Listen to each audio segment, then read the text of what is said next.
কবি শুভ দাশগুপ্তের ছুটি। কিছু একটা করেন স্যার, আজ 4 দিন হয়ে গেল আমার ছোট্ট মেয়েটা ওই নোংরা বারান্দায় পড়ে আছে।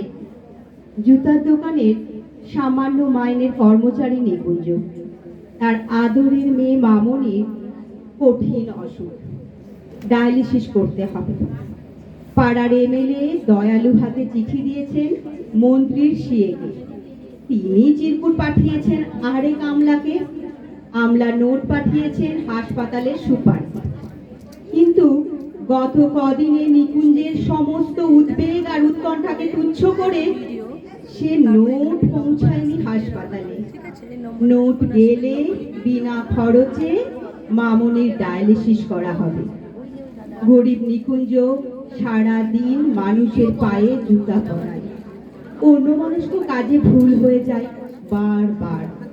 মালিক ধমক লাগায়, এক একটা নধর পায়ে জুতা পরাতে পরাতে নিকুঞ্জের ইচ্ছে হয় পয়সাওয়ালা খদ্দেরের পা দুটো চেপে ধরে বলে, স্যার, আমার একমাত্র মেয়ে পয়সার অভাবে হাসপাতালের নোংরা বারান্দায় একা পড়ে রয়েছে, তার চিকিৎসা হচ্ছে না। দিন না স্যার কয়েক হাজার টাকা, আমি সারা জীবন আপনার গোলাম হয়ে থাকবো। 2টোর সময় ছুটি নিয়ে কলকাতার ডাক সাইডে জ্যাম ডিঙিয়ে অসংখ্য মানুষের ভিড় এড়িয়ে নিকুঞ্জ রাইটার্সে পৌঁছায় হাঁপাতে হাঁপাতে। কিরানি বাবু টেবিলের সামনে দাঁড়ায় চোরের মতো। বাবুটি বললেন, আজ আর হবে না দাদা। কেন জানেন না? নাগাল্যান্ডের পশুমন্ত্রীর মৃত্যুতে আজ আমাদের হাফ ছুটি ঘোষণা করা হয়েছে। ও তাহলে কালও হবে না? কাগজ পড়েন না নাকি? প্রাক্তন প্রধানমন্ত্রীর মৃত্যুতে কাল পূর্ণ দিবস ছুটি। তাহলে পরশু? নিকুঞ্জ ব্যস্ত হয়ে ওঠে। পরশু শনিবার, তারপর রবিবার, আপনি একেবারে সোমবার আসুন। সোমবার মানে আরো 4 দিন বাকি। তলিয়ে যেতে থাকে নিকুঞ্জ। যেতে যেতে তার কানে বারবার ভেসে আসে মামনির কণ্ঠস্বর, বাবা, আমার কবে ছুটি হবে বাবা? আমি কবে বাড়ি যাব বাবা? হঠাৎ নিকুঞ্জের মাথায় যেন আগুন জ্বলে ওঠে। দুর্বল অভুক্ত শীর্ণ শরীরে হঠাৎই যেন জ্বলে ওঠে ভয়ঙ্কর তেজ। রাইটার্সের বারান্দা দিয়ে ছুটতে থাকে নিকুঞ্জ, আর ছুটতে ছুটতে সোজা গিয়ে নিকুঞ্জ ঢোকে ডালহৌসি পাড়ার এক প্রাচীন বন্দুকের দোকানে। আগুন জ্বলছে তখন নিকুঞ্জের মাথায়। ধূমকেতুর মতো নিকুঞ্জ চিৎকার করে বলতে থাকে, আমাকে একটা বন্দুক দিন, আমাকে একটা বন্দুক দিন, যা থেকে হাজার হাজার গুলি বের হবে। আমি সমস্ত নেতা, প্রাক্তন মন্ত্রী, কর্তাদের গুলি করে মেরে ফেলবো।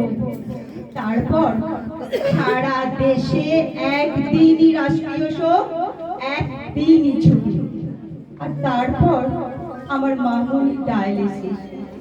দোকানে দারোয়ান ঘাড় ধরে নিকুঞ্জকে বের করে দেয়। নিকুঞ্জ ছুটতে ছুটতে হাঁপাতে হাঁপাতে হাসপাতাল।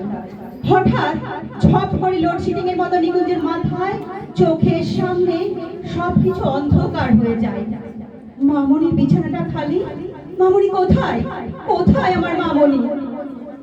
অনেক রাতে ভাড়া করা ম্যাটাডোরে একটা খাটিয়ায় মামনিকে শুইয়ে দূর মফস্বলের পাহাড়ের পথ ধরে নিকুঞ্জ। সারাটা রাস্তা পূর্ণিমার চাঁদ আলো ধরলো মামনির মুখে। এক আকাশ নক্ষত্র আর তারা আলো বিছিয়ে রাখলো মামনির ঘরে ফেরার পথে। আর নিকুঞ্জ শুনতে পেল নক্ষত্র, চাঁদ, তারা সবাই বলছে, আমাদের ছুটি নেই নিকুঞ্জ, আমরা আলো জেলে রেখেছি তোমার মামনির জন্য, আমরা আলো জেলে রেখেছি। ভোরের আগে তখন সবে ভরেছে। ম্যাটাডোর ভ্যান এসে থামলো নিকুঞ্জর ভাঙা বাড়ির দরজায়। নিকুঞ্জর বউ পাগলের মতো ছুটে এলো, এনেছো এনেছো আমার মেয়েকে? পাথর হয়ে যা নিকুঞ্জ তুমুল কান্নায় ভেঙে পড়ে আর বারবার বলতে লাগলো, তোমার মামনির ছুটি হয়ে গেছে, তোমার মামনি ছুটি হয়ে গেছে। নমস্কার।